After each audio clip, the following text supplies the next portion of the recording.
Je remercie la fondation Elephant Protection Initiative qui est représentée par Madame Ruth qui est avec nous.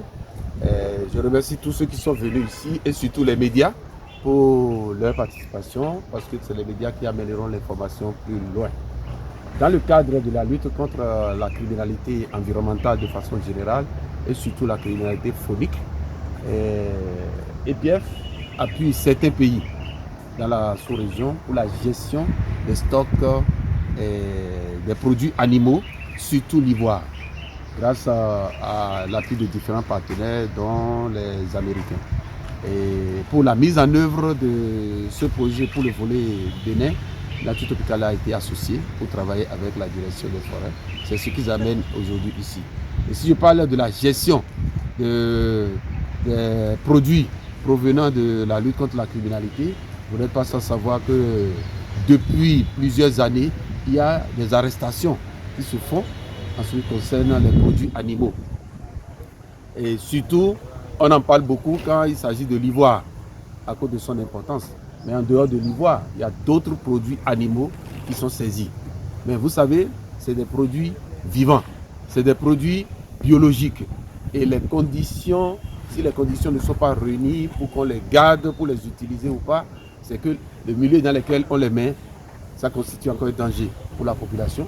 D'abord pour ceux qui sont autour, parce que vous ne comprendrez pas sans savoir que quand ces saisies sont faites, le tribunal peut autoriser les eaux et forêts, l'inspection à récupérer ces produits, mais les dispositions ne sont pas prises au niveau des inspections pour mieux les garder. Comme vous avez constaté, vous allez constater encore tout à l'heure, seulement les pots, si l'humidité est assez grande et les conditions ne sont pas réunies, ça commence par se détériorer. Et quand les pots se détériorent dans votre bureau, ça veut dire que tous les jours, vous commencez par inspirer des produits et des virus peuvent se développer. Et aujourd'hui, on parle de pandémies, on parle de plusieurs maladies et on ne sait pas où est-ce que ça a commencé. Je crois que c'est dans ce cadre, pour accompagner un peu, pour assainir le milieu, il a été prévu dans ce projet qu'on essaye tout ce qui est encore dans les tribunaux, dans les greffes, dans les inspections, qu'on sait qu'on ne pourra jamais les utiliser pour autre chose, je crois qu'il faut les détruire. Et c'est ce qui nous a amenés sur le site aujourd'hui. Je remercie Bethesda qui a accepté. Bethesda, c'est une ONG environnementale. C'est pour la première fois que je visite ici et je vois que Bethesda s'est joint pour accompagner le gouvernement à gérer ces produits. Nous avons un magasin central qui est à Cotonou, à Kwakwa. Nous avons aussi un magasin secondaire qui est au niveau de Parakou. Des magasins au niveau des deux parcs et pratiquement dans toutes les inspections, nous avons des magasins pour la conservation des produits d'espèces sauvages. Au niveau de toutes ces structures, il y a des kits qui permettent en même temps de faire l'identification de ces produits, de faire le marquage de ces produits afin qu'il y ait une bonne traçabilité. Ce qui fait que les stocks que nous avons aujourd'hui sur les ivoires et les autres produits d'espèces de faune, nous pouvons nous dire que c'est vraiment sécurisé. Le processus est en train d'évoluer pour que cela puisse prendre en compte non seulement les crimes pour ce qui concerne les espèces de faune, mais tout ce qui est crime environnemental. Et nous sommes sûrs que nous allons faire un bon chemin avec la Fondation Elephant Protection Initiative. C'est vraiment un honneur d'être ici en tant que représentatif de la Fondation EPI comme directeur de programmes. Le Bénin a joint l'EPI en 2020 et depuis l'adhésion de l'EPI, ils sont vraiment un membre actif. Nous sommes très contents d'être capables de les aider à travailler contre la lutte contre le braconnage des éléphants et protéger la population des éléphants ici au Bénin. Donc je suis très contente de venir ici aujourd'hui, voir observer cette activité importante pour protéger, pour montrer qu'ils sont zéro tolérance pour le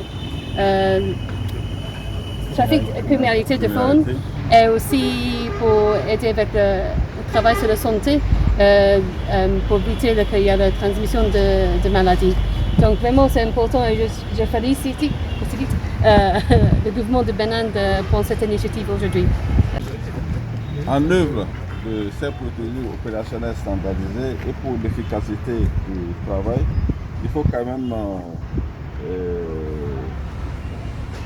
encourager et féliciter le leadership du commandant Korogunde qui a commencé le processus et qui suit jusqu'à présent le processus et qui, par ses efforts, essaie de faire adhérer les pays qui sont juste autour de nous.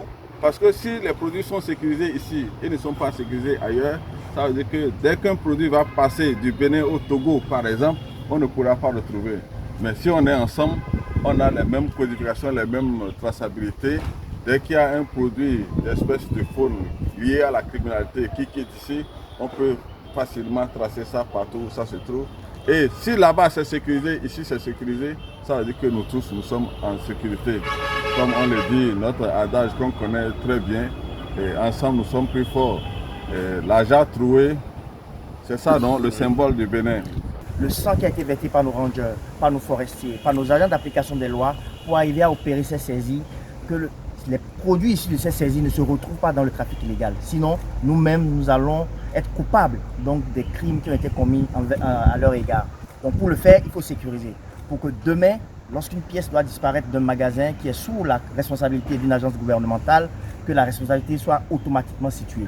Donc au-delà de tout ce qui a été fait, nous avons aujourd'hui un système digital qui est le Stockpile Management System, qui est le SMS, qui nous permet aujourd'hui systématiquement, lorsqu'un produit est saisi, enregistré à Kandi, à Cotonou, au niveau de la Direction Générale des Eaux, Forêts et Chasses, nous avons la traçabilité, nous avons la photo, nous avons les informations, de base donc, sur cette saisie-là. Vous voyez, ça rentre en ligne de compte avec les réformes qui sont impulsées par le président de la République, les réformes en termes de digitalisation, de suivi numérique de tout ce que nous faisons. Tous les secteurs sont impactés et l'administration des Eaux, Forêts et Chasses essaye de faire la même chose.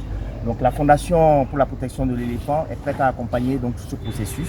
Et nous étions avec le directeur général qui a réitéré encore l'engagement de la Direction générale des Eaux, Forêts et Chasses à poursuivre dans cette lancée. Des caméléons, des buffles, des lipotragues, des grenouilles, des pangolins, des tortues, bien d'autres. Ce qui est ici, c'est ce qui est en décomposition, ce qu'on ne peut plus récupérer. Mais des produits qui sont saisis, il y en a qu'on valorise, qu'on utilise avec la taxidermie pour faire de l'éducation environnementale. Et ces produits-là sont exposés ou bien à la DGRC ou bien à Nature Tropicale ONG, que vous pouvez toujours passer voir parce que ce n'est pas facile de voir les produits de faune.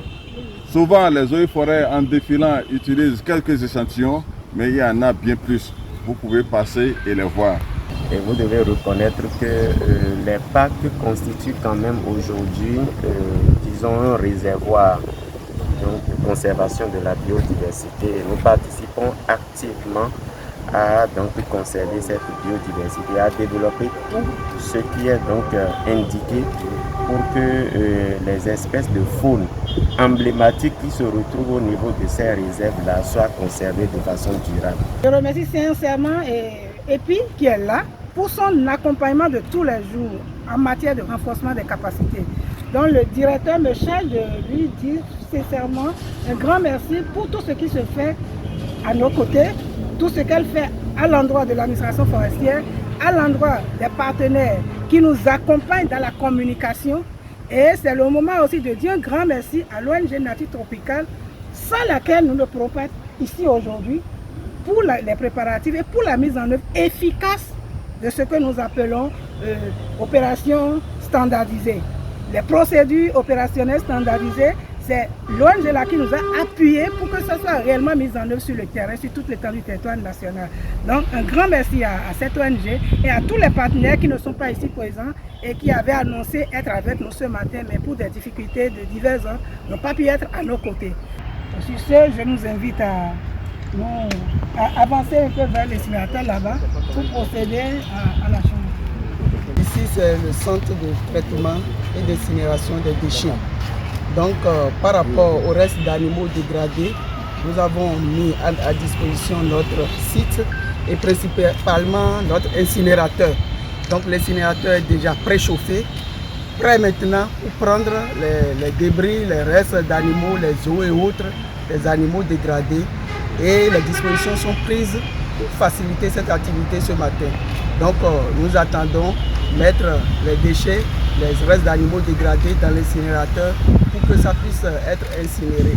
La procédure va prendre un peu de temps, nous allons commencer et après nous allons terminer. Voilà comment les choses vont se passer. Très bien. Oui, au plus environ 2 heures de temps après, on pourra terminer l'opération. Ouais, on va y m'inviter là, non, sinon on a la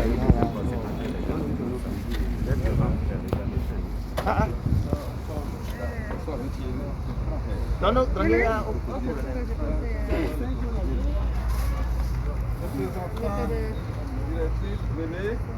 directrice et c'est la guerre.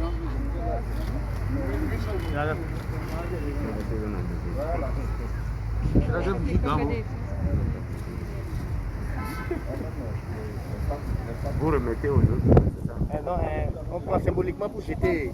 Non, le 16 c'est trop. Non, c'est bon. Voilà.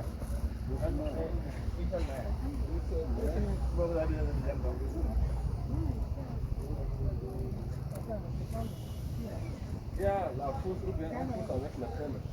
Mais quelqu'un doit être là pour bien pousser ça dedans. Quelqu'un de l'incinérateur. Voilà. Merci. Acclamez. On applaudit. Le premier est parti.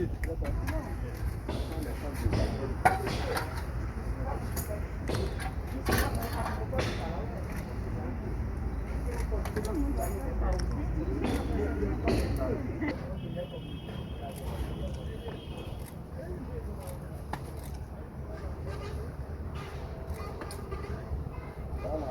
Ça s'ouvre, hein?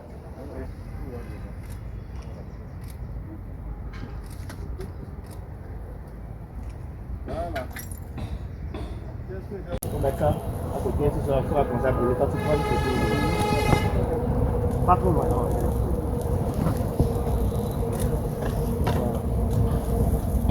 C'est bon, bouge un peu.